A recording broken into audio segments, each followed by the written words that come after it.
Sa dami ng pinagdadaanan namin sa buhay. Trabaho, bills, pangarap, at minsan pagod na pagod ka na.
May isang lugar na bumabalik kami sa sarili namin, dito sa court.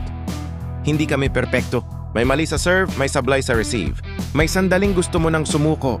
Pero sabi nga ng playing coach namin, may palengke boy, okay lang yan, ulitin natin. Siya ang coach na kasabay naming tumatakbo. Kasabay naming napapagod. Pero nauuna pa rin mag-encourage. Hindi lang siya nagtuturo ng laro. Tinuturuan niya kami ng tiyaga, disiplina at respeto. Kapag nagkakamali kami, hindi siya sumisigaw, nguminggiti lang at sinasabi, "Next point, kaya mo yan." Dito nila natutunan na hindi kailangan laging manalo para maging proud sa sarili. Na mas mahalaga ang teamwork kaysa sariling galing, na ang pamilya kahit minsan magulo. Laging magkakampi, may mga araw na mabigat ang buhay. May mga problemang tahimik lang naming dinadala, pero sa bawat pasa ng bola, sa bawat tawa at pawis.